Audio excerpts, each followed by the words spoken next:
programa Mais Saúde está no ar. Hoje eu vou entrevistar uma amigona minha de faculdade e tem uma experiência incrível na medicina veterinária. Ela dá aula numa faculdade importante do noroeste de São Paulo, faz patologia clínica, necrópsia, e ela vai explicar um pouco para a gente sobre essa área. Tudo bem, Thalita? Oi, Pri, tudo bom? Minha amiga, tudo bem? Muito bom te ver, saudades enormes de você. Idem.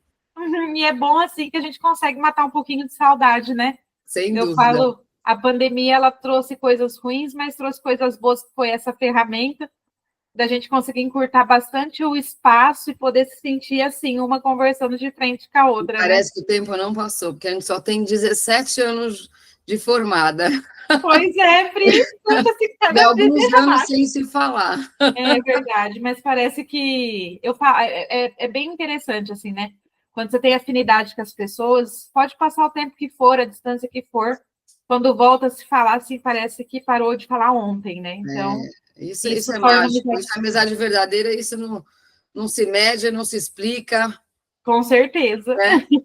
Amiga, eu queria saber um pouco como é que está a sua área aí na medicina veterinária na faculdade. Você faz uma matéria tão importante que é de necrópsia. Como é que, para encantar os alunos que estão na veterinária, esse cenário diferente de quando a gente estudou?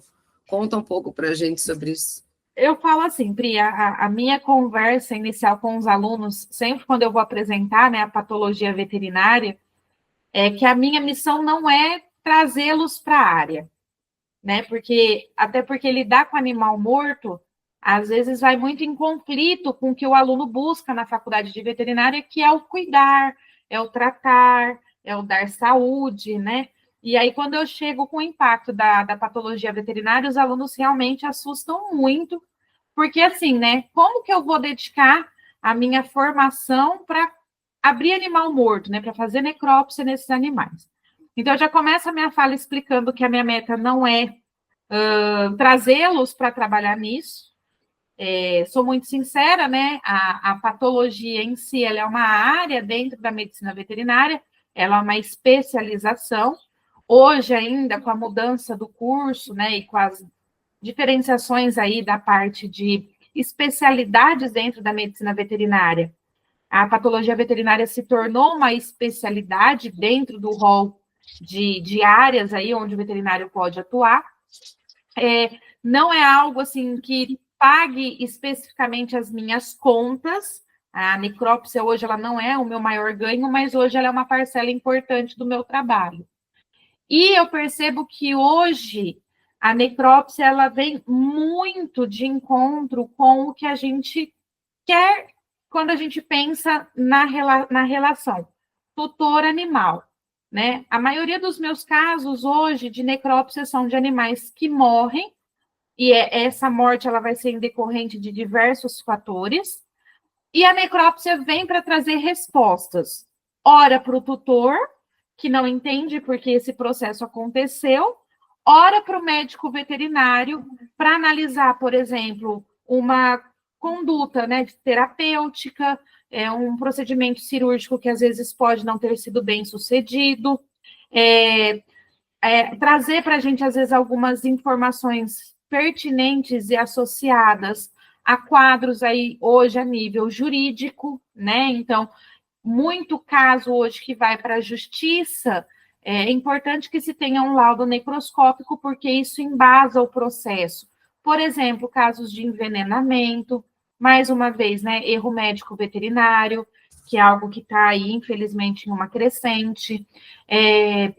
Às vezes, disputa entre família, né? Teve um caso que eu trabalhei que foi muito interessante, que era um animal que foi doado. Na verdade, assim, ele não foi doado, ele entrou num processo de inventário, de testamento, né? A pessoa que faleceu deixou a porquinha, era uma porca, para uma família, né? Como se fosse um. Até me foge o termo, porque é bem comum. No testamento, né? Deixou essa porquinha em Olha, testamento para uma família. olha. E a porquinha veio a óbito, então eles queriam uma resposta do que tinha levado ao óbito da porquinha. Então, assim, é uma área. Perdeu a herança, a porquinha. Perdeu a herança. E aí, assim, então eu brinco que a patologia é um trabalhar com quebra-cabeças diário. Eu brinco assim, né, que agora que eu não consigo... Detetive, né? É muito detetive, é muito detalhe, é estudar praticamente todo dia, porque são lesões a nível celular, são lesões macroscópicas, a técnica de necrópsia em si, né? Então, a necrópsia de um cão e gato, ela é diferente de uma necrópsia de um bovino ou de um equino. E qual que é a Hoje, diferença? Nem sabia. tudo, Priya, os acessos aos órgãos, a forma de Nossa, acesso, a técnica da necrópsia, às vezes o motivo da necrópsia, por exemplo, aqui na região nós temos animais que têm seguro. Então, se uhum. eles vêm a óbito, o laudo de necrópsia ele vai ser importante para pagamento do seguro. Ah, entendi. Hoje a gente também já tem um mercado muito interessante da necrópsia estética, né? O que é a necrópsia estética? São aqueles tutores que vão, por exemplo, fazer velório para o animal.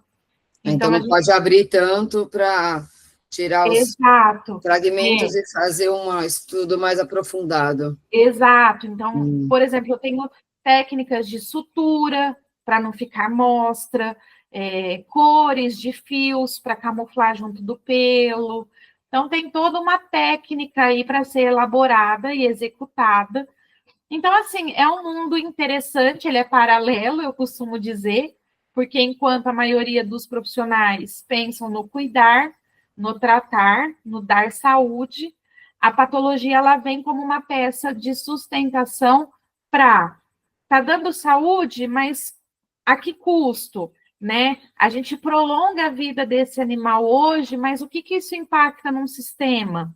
Então, são assim, é uma forma da gente conciliar a clínica, né, que a gente sempre soube que a clínica é soberana, mas com, por exemplo, situações que muitas vezes o clínico pode ter ficado com dúvida, ou a situação não ficou bem esclarecida, ou a gente precisa de uma determinada resposta.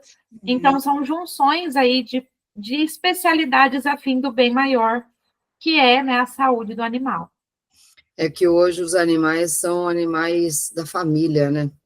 Então, assim, não é só o cuidado quando eles estão vivos, mas o cuidado quando eles já estão, não estão mais vivos para poder fazer uma, sei lá, uma cerimônia, enterrar com dignidade, né? É. Porque não é só para estudo, porque tem muita gente ainda que deixa para estudo os Uhum. animais. A gente tem, sim, ainda, né, uma porcentagem de É tutores. pequena? Pri, é uma proporção razoável, vamos Que dizer bom. assim, né? Então, por exemplo, algumas dinâmicas de aula prática, pelo menos lá onde, né, eu trabalho, o tutor ele pode doar o corpinho do animal, né, caso ele venha a óbito, para estudo.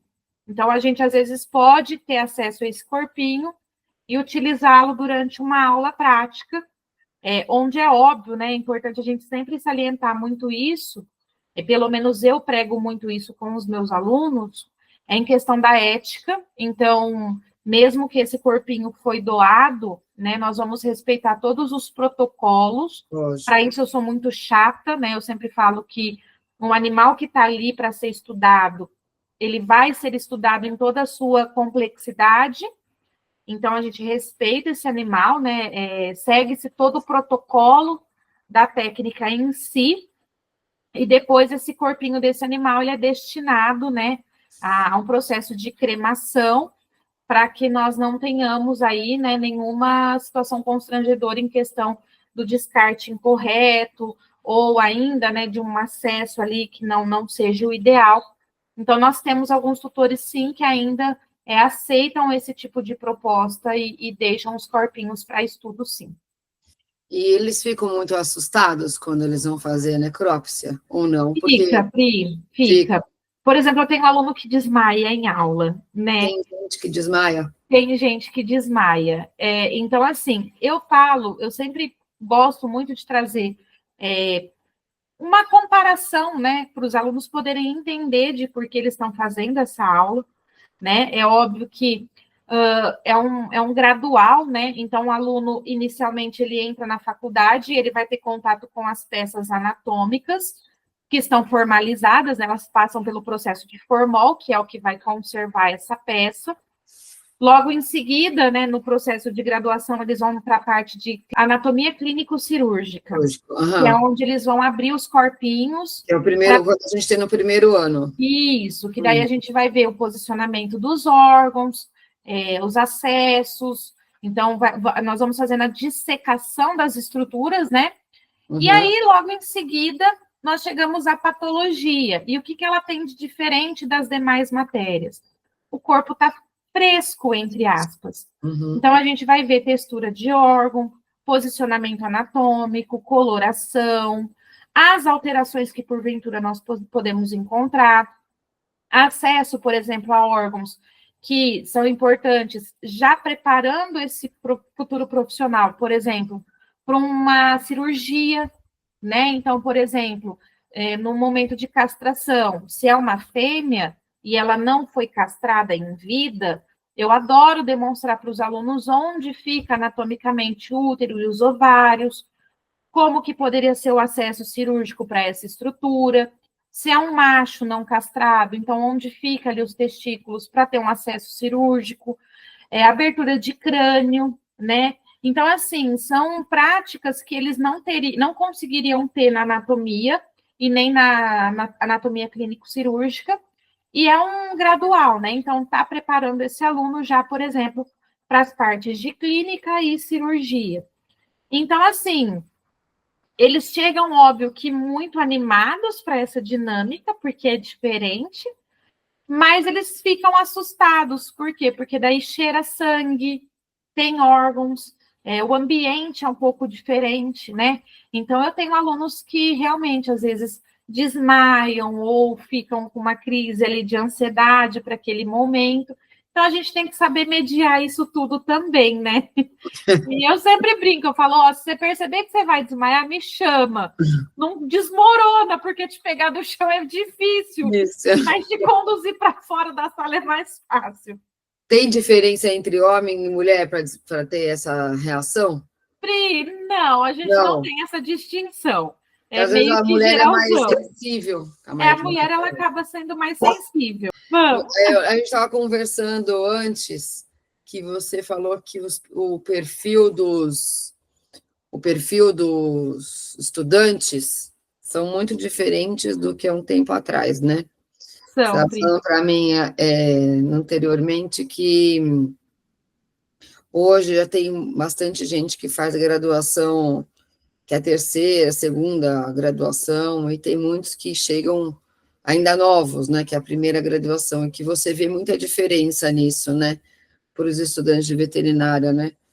Pri. Eu acho que isso é importante, essa diferença, essa experiência, a troca de experiência. Na verdade, assim, se a gente for pensar, né? Nós nos formamos ali no começo de 2010, né, nessa faixa de tempo. Então, se a gente for pensar até hoje, aí a gente tem 16, 17 anos de formado. Então, se a gente for pensar cronologicamente, nem é um salto tão grande assim de tempo, mas para a educação foi, né? Então, assim, a veterinária, quando nós estudávamos, era um curso integral, e integral no seu conceito máximo do termo, né? Nós tínhamos aulas, né, igual a gente estava brincando, manhã, tarde, noite, madrugada a gente estava de plantão, não tinha sábado, não tinha domingo, não tinha feriado, não tinha férias, era uma dinâmica muito diferente. Depois, logo imediatamente, né, esse processo, nós passamos a ter algumas instituições que forneciam um curso integral, mas esse integral seria manhã e tarde. Depois disso, nós tivemos uma adequação do próprio MEC, onde esse curso de medicina veterinária, ele precisou mudar para atender uma demanda, então esse curso virou ou vespertino ou noturno. E com isso, então, abriu-se um leque de possibilidades. Por quê? Se nós formos pegar quando nós formamos, eu brinco assim, trabalhar nós não conseguíamos pela demanda do curso, nós tínhamos trabalhos, entre aspas, assim, de suporte. O que era esse trabalho de suporte? Então, várias colegas, inclusive eu, né? Eu me coloco nesse grupo. Nós fazemos vendas, às vezes, de produto de catálogo, né? Maquiagem, esse tipo de coisa, para tentar complementar a renda, para a gente poder ali pagar um Xerox, que hoje a gente não tem mais, uma alimentação, porque a gente ficava o dia inteiro na faculdade, né? Às vezes um combustível para o carro, já que o pai e a mãe até ajudavam, mas para não ficar dependendo só deles, e até porque não uma festa da faculdade. Vamos ser sinceros que a gente também festou um pouquinho. Uhum. Hoje, com essa mudança do curso ser nesses períodos distintos, eu tenho muito aluno que trabalha e esse trabalho paga a faculdade, então já torna aí o cenário um pouco diferente e também permite que outros perfis ingressem na faculdade. Então, por exemplo, eu tenho sala de aula, onde eu tenho alunos de mais de 40 e eu tenho alunos que têm 17, né, que recém saíram do colegial e já entraram na instituição. Então, assim, o que acontece? Num primeiro momento, isso seria um choque de geração, né? Porque são vivências diferentes.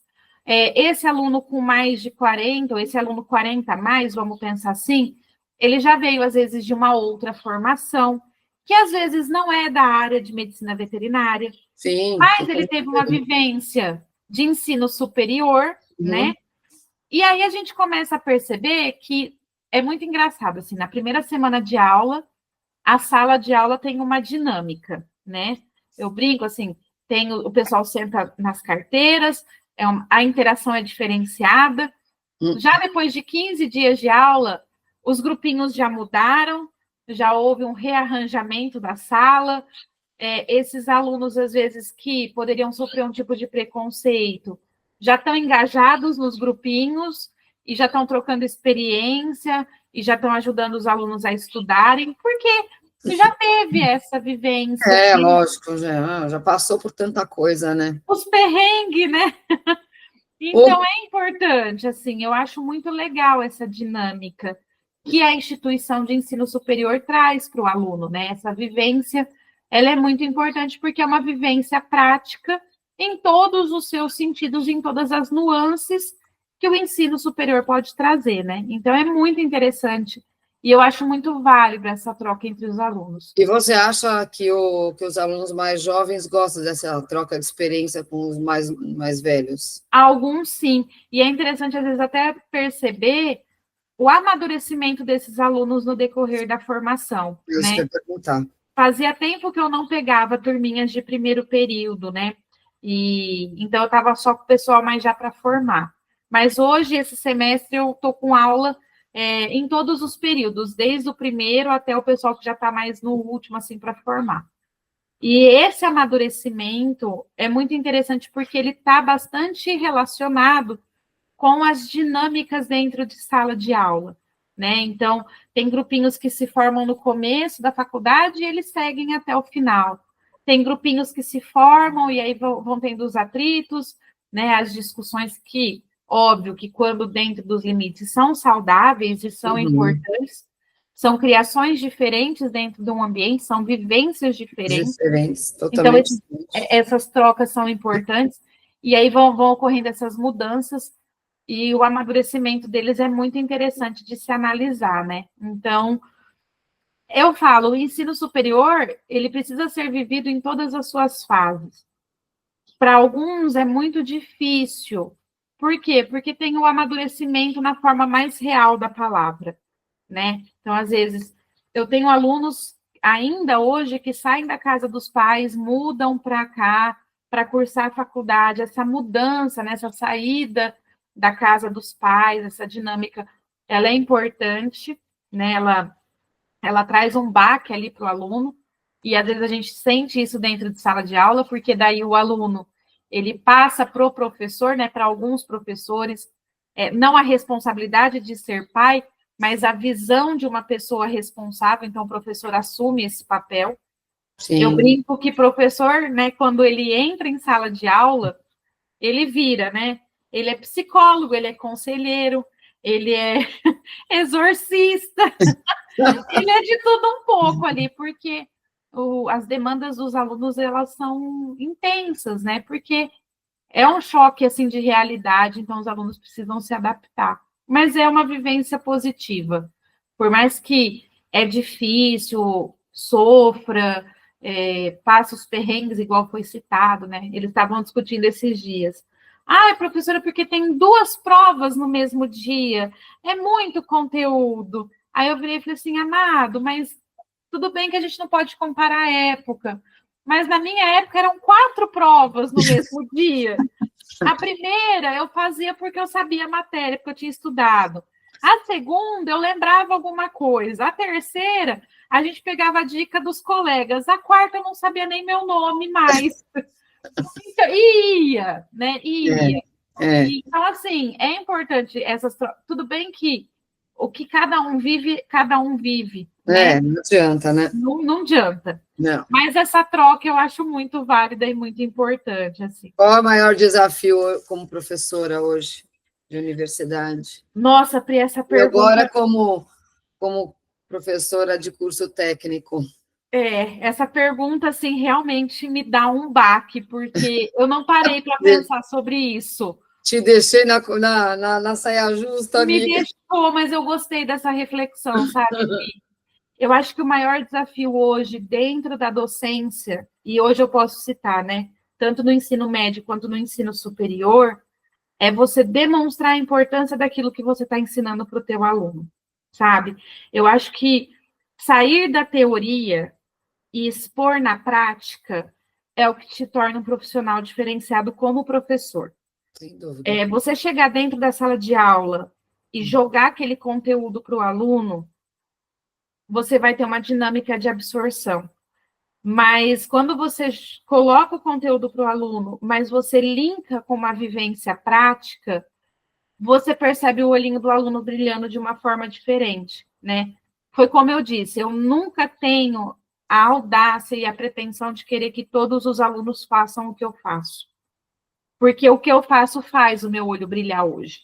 Uhum. Mas se você demonstrar que aquilo que o aluno pode querer fazer, por exemplo, ele pega um caso, esse caso acontece, o animal morre, eu tô puxando óbvio que a sardinha para o meu lado, mas independente do que for, vamos pensar numa área cirúrgica. Você pega um animal fraturado, você opera, você estabiliza essa fratura, você trata o animal, daqui 2 meses ele está ótimo. Então, quando você mostra a importância disso para o aluno, né, da função dele como profissional, e integra isso com a vivência prática, eu acho que isso te torna um profissional diferente. E o desafio é você conseguir fazer essas linkagens para o aluno. Porque às vezes o solo é fértil, mas às vezes o solo não é. Então você tem que lançar a tua sementinha, né, o conhecimento em vários locais diferentes. E esse detalhe, né, da sementinha, eu guardo isso muito comigo porque isso foi uma frase do professor quando a gente se formou, né, na cerimônia de formatura. Ele leu a parábola do semeador para a gente. Então, isso foi algo que me marcou muito. Eu já tinha interesse de ser professora naquela época, mas hoje a vivência me mostra, né? São solos muito diferentes, são cabecinhas muito diferentes. Então, quando você joga o seu conteúdo, quando você apresenta o seu conteúdo, mas você consegue fazer essa ligação com a parte prática, para eles eu acho que é muito mais motivador estar ali. Você acha que é mais que você, como esteve dos dois lados, agora como professora e antes como aluna, qual que é mais. Eu acho que qual é o que brilha mais teus olhos como professora? Eu acho, Pri, eu falo assim que Sua dentro da. missão. É, eu acho assim, dentro de tudo que eu queria dentro da medicina veterinária, né? Porque assim, o meu enfoque nunca foi atendimento. Por mais que eu goste da clínica, né? Por mais que eu tenha uma afinidade pela clínica, mas não era o que eu pensava para minha vida. O que eu queria para minha vida, né? Eu queria o ensinar, isso eu sempre quis desde muito pequena. Eu queria o estudar e eu queria a parte científica, né? Então, assim, hoje, dentro da docência, eu tenho esse tripé muito consolidado, porque eu ensino, só que para eu ensinar eu tenho que aprender, Então, tem a sala de aula, tem a minha consulta, que não é clínica, mas ela é uma consulta, e dentro disso tudo eu consigo embasar a parte científica. Então, eu falo que hoje eu tenho muita tranquilidade de dizer que eu sou realizada no que eu escolhi fazer, e eu faria veterinária quantas vezes fosse preciso. Eu tenho outras formações? Tenho, mas todas essas formações, elas vêm de encontro para aquilo que eu me propus, que era a docência, na forma mais básica da palavra, né? Eu acho que eu aprendo muito mais hoje ensinando, e às vezes eu termino a minha aula assim, né? Eu falo, gente, obrigada por tudo que vocês me ensinaram hoje. E a maioria dos alunos tipo, fica olhando para minha cara e fala, nossa, como é louca, né? Mas não é. Às vezes eu estou dando aula de um determinado assunto, e por eu falar desse assunto, um quebra-cabeça assim, gigantesco se forma na minha cabeça e falava, nossa, agora eu entendi o que era isso. Né? Foi eu explicando para o aluno que eu consegui entender, às vezes, um conteúdo que lá na faculdade, às vezes, não tinha feito muito sentido, mas hoje eu entendo. Então, Isso é assim, mágico, né? isso é mágico, Pri, é mágico, assim, é interessante quando você busca uma certa coisa e você se encontra nessa coisa, e aí tudo faz sentido, sabe? Então, não é tudo Ou que vai fazer patologia, que é um quebra-cabeça, né? E ainda assim, o que eu mais escuto, né? E isso, assim, é muito interessante. O que eu mais escuto, mas você não atende, você só dá aula? Isso eu escuto bastante. Aí eu falo, não, eu atendo, mas o meu atendimento é diferente. Mas onde fica a sua clínica? Não, eu não tenho uma clínica física, eu atendo nas clínicas. Mas o que você faz? Eu faço necrópsia. Mas você estudou 5 anos, fez mestrado, doutorado para trabalhar com bicho morto? Pois é, é por aí, entendeu? Mas é algo aí que a gente precisa. Do mesmo modo que a gente tem na Mas eu medicina acho que humana. é aí que está o negócio, né? Eu acho que é aí você mostrar a importância que a gente tem na outra área que as pessoas não conhecem, E né? assim, quando eu trago uma resposta para um tutor que não entendeu porque o animal. E isso acontece, tá? Com uma certa frequência. O tutor relata, ele saiu para trabalhar, o animal estava bem. Ele voltou para casa, o animal estava morto, né? E aí, quando você fala, suspeita-se, né? Porque eu não posso afirmar categoricamente, mas suspeita-se que o animal pode ter vindo a óbito por conta disso, disso, disso. Isso traz um aconchego para o coração do tutor, sabe? Isso traz respostas, às vezes, para uma coisa que até um tempo atrás ficava, ele morreu, mas morreu do quê? Né? Eu sempre brinco. Tem laudos, por exemplo, de necrópsia que vem, o animal morreu de parada cardiorrespiratória. Aí eu falo, beleza, todo animal, todo ser vivo morre de parada cardiorrespiratória. A gente tem que entender o que fez o coração parar de bater, né? Então, é isso que eu sempre quero. Eu quero entender por que o coração e o pulmão parou de funcionar, entendeu? Nossa. Você já pegou algum caso de raiva? Que o animal estava Sim. com raiva? Então, a gente teve uns surtos aqui na região esse tempo atrás. Até chegaram algumas solicitações para nós, né, a respeito do exame. Pequenos, de grandes, o que De foi? grandes, de grandes. Só que aí o que aconteceu? Hoje, né, com a modernidade, chegaram vídeos para a gente desses animais. E aí, conversando com outros professores, inclusive, que foi meu professor, né? A gente trocando ideia, eu falei, professor, isso está com muita cara de raiva. Aí ele falou, será? Eu falei, tem bastante cara. Ele falou assim, também estou pensando. E aí, automaticamente, nós já entramos em contato com o pessoal, né, do Escritório de Defesa Agropecuária. E aí a responsabilidade, óbvio, né, que tem que recair para o Estado, porque é uma doença extremamente complexa. Então, daí já partiu, né, de uma junção de vários profissionais para eles, e daí as coletas já foram diretamente para eles. Mas vira e mexe acontece, sim, de nós coletarmos encéfalo para encaminhamento para diagnóstico, mas pelo menos os que eu fiz não deram raiva, graças a Deus. Nós pegamos algumas doenças neurológicas, sim, mas nada ainda que se compare. E pequenos animais com raiva? Pequenos aqui para a gente não, Pri, nosso esquema de vacinação aqui é muito bom. Muito eficaz. Não que nós temos uma cobertura vacinal que desejávamos, mas né, a gente acaba entrando na cobertura vacinal por rebanho, então, como a maioria está vacinado, pelo menos a nossa circulação viral aqui, é óbvio que tem grupos diferentes, né, sorovariedades diferentes, mas pelo menos aqui, pelo menos na região, nós não temos caso de raiva animal, por agora, tá? Em pequenos. Isso é importante, né? Aqui pra gente, assim, nós temos bastante caso de leishmaniose, isso está numa crescente. Nós temos alguns casos de esporotricose, isso também está numa crescente. E aí, casos mais pontuais. Então, por exemplo, o que eu tenho pegado bastante, e isso é em decorrência da longevidade dos animais, porque era algo que há algum tempo atrás a gente não verificava isso, né? Mas, por exemplo, problemas cardíacos, bastante insuficiência cardíaca, né? Nós temos também muito problema com neoplasias, principalmente em baço, é algo que tem ficado recorrente aí na nossa rotina, e problema renal. Isso, Mas assim... isso você dá devido a quê? Alimentação?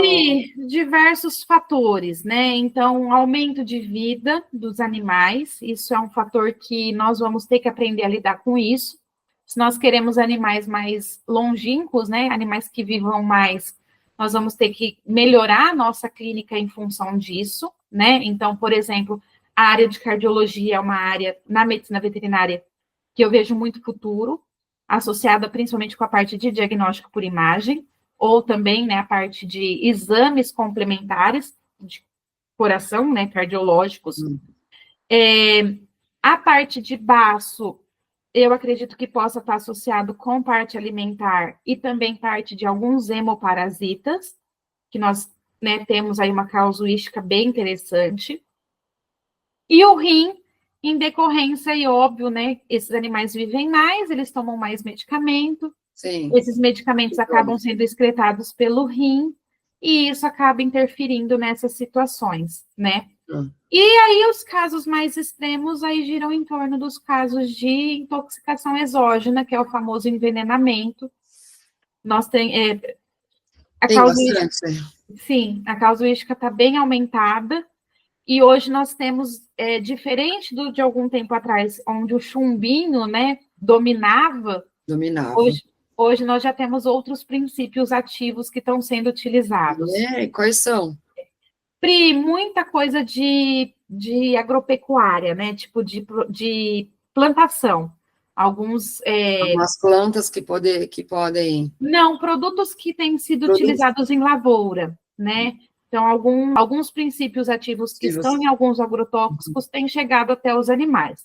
É óbvio que a gente precisa analisar como essa chegada aconteceu.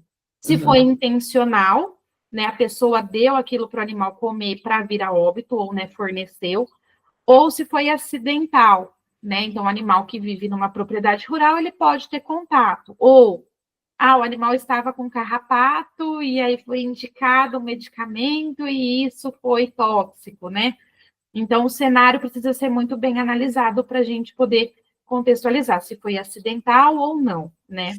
Plantas ornamentais deve ter muitas também, né? Temos, Pri, inclusive assim, plantas ornamentais que até um tempo atrás nós não sabíamos que eram tóxicas. Por exemplo, teve um caso recente, né, próximo até mim, de um gato que se intoxicou com bambu da sorte. Sabe esses bambuzinhos que a gente agora está tendo dentro de casa? O bambu era criado na água, e aí o gato começou a ingerir a água, e aí passou um tempo, ele começou a apresentar sinais de intoxicação, assim, extremamente pesados. Por sorte, né, foi conversado com o veterinário que atendeu tudo, conseguiu reverter o quadro, mas assim, eu até brinquei, né, das 7 vidas que o gatinho tem, provavelmente ele ficou com 3, porque foi bem pesado o quadro de intoxicação. Nossa. Então, planta dentro de casa hoje, assim, é algo bastante... Quais são as plantas que não podem ter em casa, então? Pri, a gente tem bastante preocupação. É óbvio que, assim, vai variar muito de cão para gato, né? Sim. porque Vamos fazer uma comparação rápida aí. o tolerar é diferente. Mas, comigo ninguém pode, é uma planta bem complicada. A espada de São Jorge é complicada. Costela de Adão é complicado. Lírio. Tudo isso para cachorro. Tanto para cão quanto para gato. Tá? O que pode mudar, às vezes, é quantidade.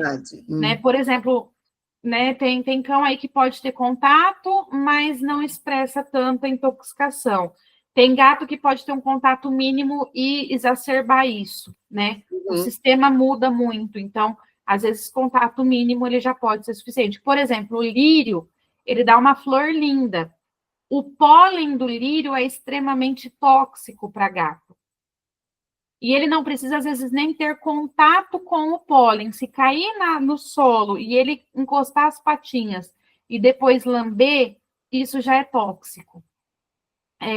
Coisas, às vezes, na rotina, que o tutor, às vezes, não pensa como tóxico, mas alho é tóxico, cebola é tóxico, uva é tóxico, chocolate é tóxico. E por exemplo, pode falar.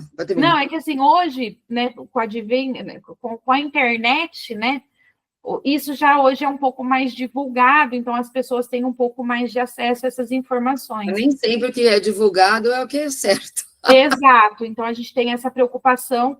Por isso que a gente recorre aos amigos veterinários. Porque tem que tomar bastante cuidado. A internet, eu costumo dizer que ela aceita tudo, né? E aí o nosso crivo de informação é que vai direcionar o que é certo e o que é errado. E agora como é que fala? Numa fazenda, uma chácara, campo aberto.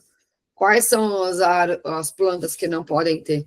Pri, aí o negócio aumenta demais, né? Aí pegou muito, porque assim... Dá cita umas 3, 4 aí. Azaleia. Azaleia é bem complicado, tá? Tanto para cachorro quanto para gato. Para cão também, às vezes é bem complexo, eu não sei, às vezes numa propriedade rural você pode ter várias plantas, mas abacate pode ser tóxico. Carambola é extremamente tóxico, principalmente para gato, tá? Porque a carambola tem um princípio ativo que ele vai descarregar no rim, e rim para gato é um órgão bem complexo. Sem dúvida. Tá?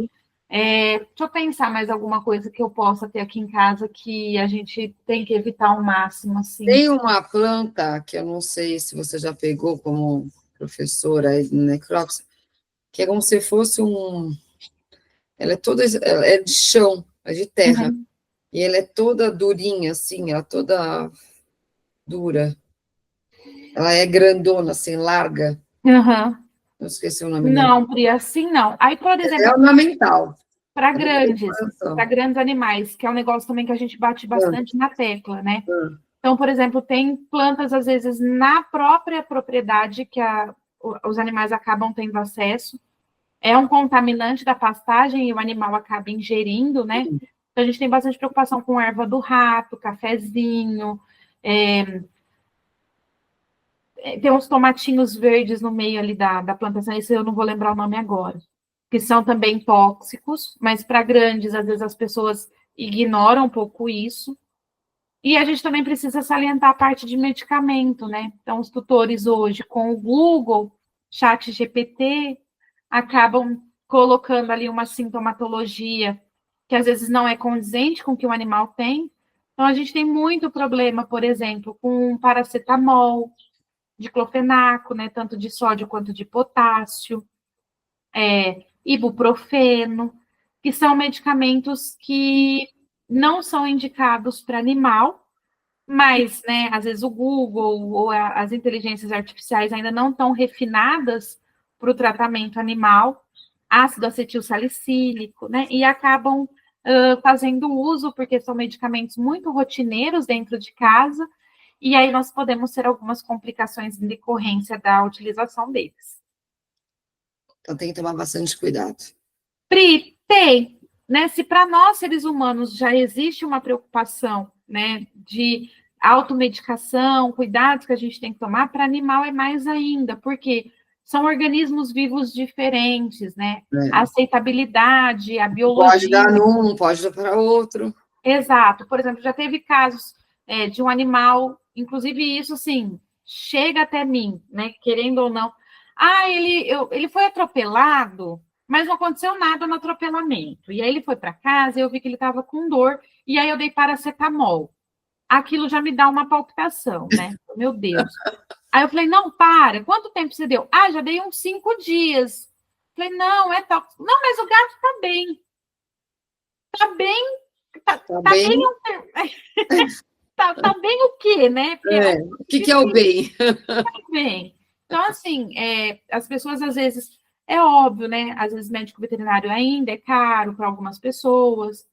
Às vezes, um tratamento, ele é mais prolongado, mas é um profissional como um médico. Então, a gente também tem que respeitar as orientações do médico veterinário, principalmente Você para já esse pegou o caso, por exemplo, de necrópsia de gato que tomou Novalgina? Não, Novalgina não. Ele não pode dar Novalgina para os gatos. Se for de pirona, pode. De pirona pode, De Novalgina pirona não. pode. Só que assim, pode quantidade. Né? Aí, por exemplo, se não respeitou uma quantidade, é que nem a gente, né? Se nós. Um exemplo básico: se o ser humano tem que tomar um comprimido de 1 grama de dipirona a cada de 6 a 8 horas e você toma de 4 em 4, seu organismo não vai aguentar. Ou você toma 2, 3 comprimidos de uma vez. É a mesma situação que a gente precisa pensar no animal. Todo medicamento ele tem dose, concentração e tempo de utilização. Se isso não é respeitado, é óbvio que isso vai impactar. Então, por exemplo, eu, pelo menos para medicamento, assim, nunca peguei. Mas algo aí que a gente tem que bater muito na Teve algum que você pegou? De medicamento, Pri? Não. Anestésico, sim, tá? Anestésico, às vezes, utilizado sem o preparo prévio do animal. Entenda como preparo prévio os exames pré-anestésicos. Sim, sim. Tá? Então, caso de anestésico, eu peguei. Reação adversa, algumas medicações injetáveis. Isso pequenos ou grandes? Ou... Pequenos, tá? Até porque, assim, o que a gente precisa refletir muito, né? O medicamento injetável, depois que você injeta, você não tira. E ainda se foi intravenoso, é mais difícil ainda. Porque às vezes a pessoa não pensa, mas cada vez que o coração bateu, esse medicamento circulou o corpo inteiro, né? Diferente, às vezes, por exemplo, de um comprimido, que você ainda pode pensar numa lavagem estomacal, num carvão ativado, né? Numa tentativa. Mas o injetável, não. Então, alguns casos de medicamento injetável com reação, já peguei também. Mas, assim... São casos muito pontuais, então... Quais são os casos que você mais faz aí? Aqui, hoje, tá. Aqui, hoje, bastante intoxicação exógena, que é o envenenamento, né? Isso acaba vindo bastante para a gente. Casos de animal que vem a óbito sem resposta, então o tutor leva para a gente para fazer uma análise mais minuciosa. E aí pode ser o quê? E foi como eu te falei, Pri, vai depender muito da casuística. Vai depender muito da clínica do animal, né? Por exemplo, tem animais que vêm com o histórico do veterinário maravilhoso. Tipo, o veterinário atendeu aquele animal a vida inteira, e aí já chega com histórico, e aí a gente só faz a necrópsia realmente para fazer o fechamento daquela história. Tem animais que chegam para mim sem histórico nenhum. O ambiente interfere muito? Muito, Pri, muito. Né? Então, por exemplo, um negócio às vezes que a gente não pensa, mas que isso tem que ser levado em consideração. Hábitos do tutor. Sem dúvida. Por exemplo, eu já peguei animal que o tutor fumava e o animal ficava próximo, então ele era um fumante passivo e tinha, assim, um pulmão extremamente comprometido, tá? Então, o ambiente onde esse animal está inserido, ele é muito importante. Por exemplo, já teve casos de chegar gato, né? O gato foi envenenado. Não, beleza, a gente vai pensar nessa situação. Onde o gato vive? Ele mora num apartamento. Beleza. Esse apartamento tem acesso para a rua, tipo, é térreo? Não, ele mora no 8º andar. Tá. Você tem algum veneno em casa? Não. Você deu veneno para o seu gato? Não. Então, como é que o gato teve acesso a veneno? Então, não é veneno, tá? Então, assim, eu sempre falo que essa entrevista com o tutor ela é fundamental para que a gente possa, eu falo, a necrópsia ela nunca vai ser direcionada para um sistema. Eu não faço esse tipo de necrópsia. A minha necrópsia ela é sempre completa. Mas se a gente já tem algumas situações que o tutor pondera, isso já é uma ferramenta a mais na minha investigação, né? Então, por exemplo, o gato que mora no 8º andar, que não tem nada tóxico dentro de casa, então pode ter essa opção? Pode, mas dentro do meu ranking ela não vai estar em primeiro lugar, né? Então, isso é importante para a gente. A entrevista com o tutor, eu sempre peço para eles preencherem um documento, né, colocando ali. É óbvio que a gente também tem que saber lidar com luto, porque esse tutor, ele chega fragilizado, então pode ter coisas que ele vai esquecer de citar para a gente nessa primeira conversa, mas isso direciona bastante para a gente ali os achados. É importante, né? O duro é tirar informação nesse momento com os tutores, né? Pri, isso a gente tem que saber lidar muito com esse processo de luto. E às vezes o que eu sempre faço? Isso é uma conduta minha, tá? Então, por exemplo. Você que conversa com eles primeiro? Às vezes não. Porque eles pensam ela que vai abrir o corpinho do meu animal. Então, para eles isso é difícil, assim, é ela que vai destruir o corpinho, né? Mas, por exemplo, assim, o que eu sempre gosto muito de fazer? Isso é um perfil meu, né? Isso é uma conduta minha. Então, toda necrópsia que eu faço, ela vai ser fotografada, tá? Então, desde a chegada do animal... Por segurança também, né? Por segurança, Pri, por segurança. Por quê? Porque, assim, por exemplo, tem dia que eu faço uma necrópsia só no dia, tem dia que eu faço 2, 3. E aí, é uma forma também de eu refrescar a minha memória daquilo que eu vi. Lógico, né? É muito detalhe, né? E também hoje a gente já, como eu comentei lá no começo, nós temos a necrópsia fotodocumentada, né? Que é aquela que vai servir, às vezes, de embasamento para um processo. Então, as fotos, elas me permitem reviver aquela necrópsia. Às vezes, num primeiro momento, o tutor não me relatou uma informação.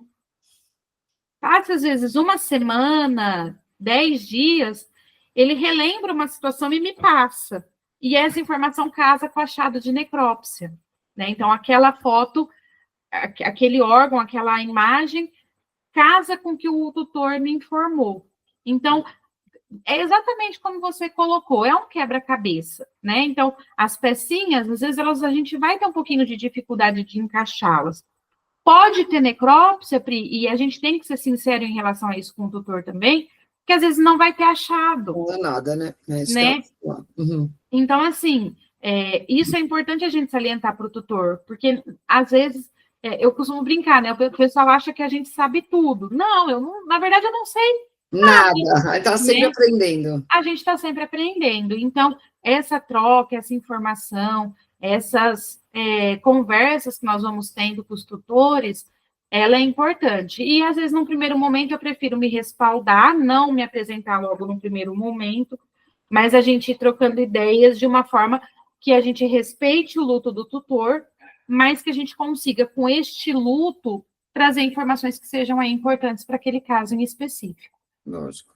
Agora você está dando uma experiência maravilhosa no colegial, né?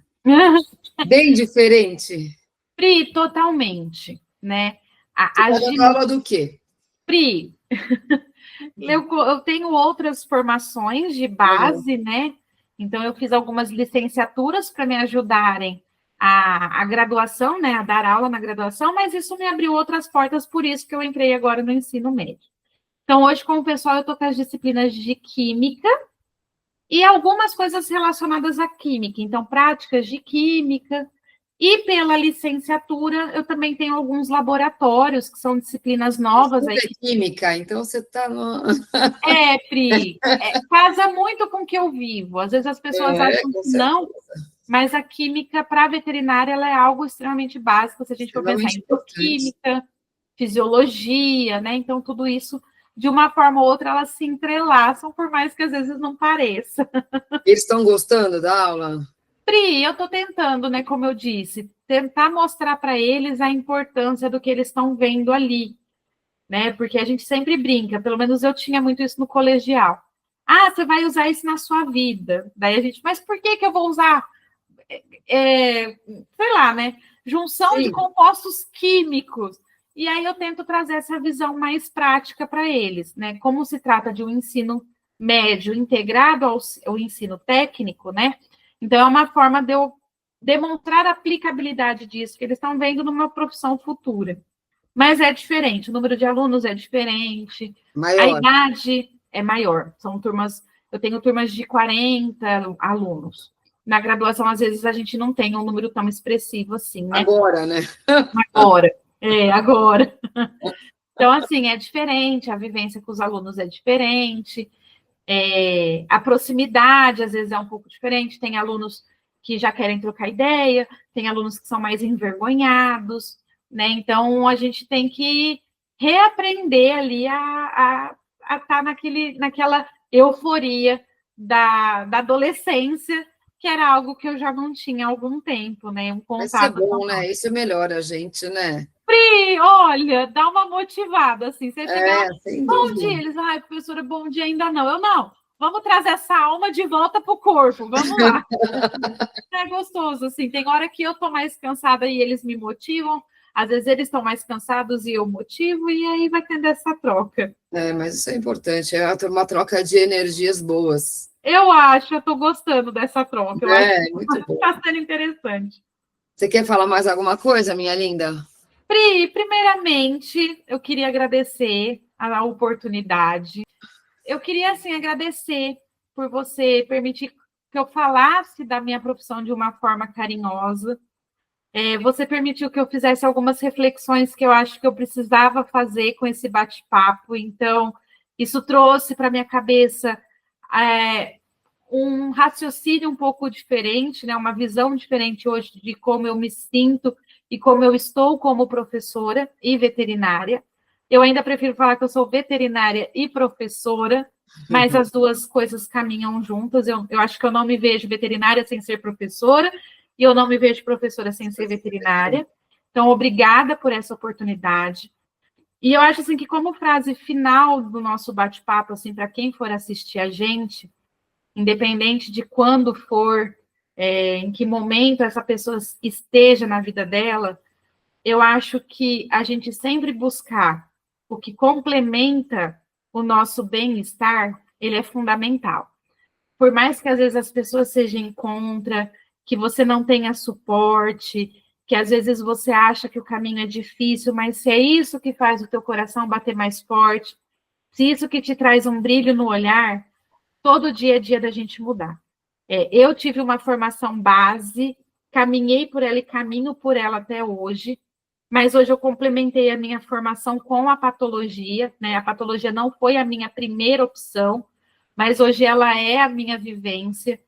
E às vezes trocar de caminho no meio é difícil, mas é gratificante. Então, assim, se faz teu coração bater mais forte, se faz teu olho brilhar, se faz tua mão suar, eu acho que esse é o caminho, independente da tua idade, da tua história, da tua trajetória. Você fazer o que te faz bem, ele é fundamental, tanto para você como pessoa, mas também para o teu mental. Então, desafios são sempre bem-vindos e eu aprendo cada dia mais com eles. E acho que isso é uma motivação que a gente tem que levar para a vida. Então, obrigada, Pri, obrigada mesmo, foi um bate-papo maravilhoso.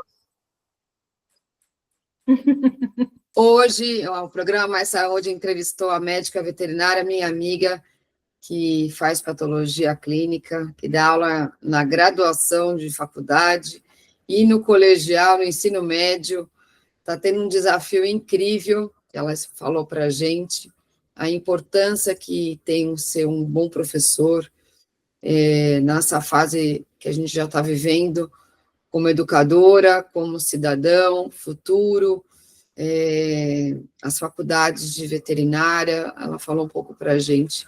Muito obrigada, amiga, eu amei. Foi ótimo. Obrigada mesmo. Obrigadão, viu? Tá bom? Beijo, se cuida.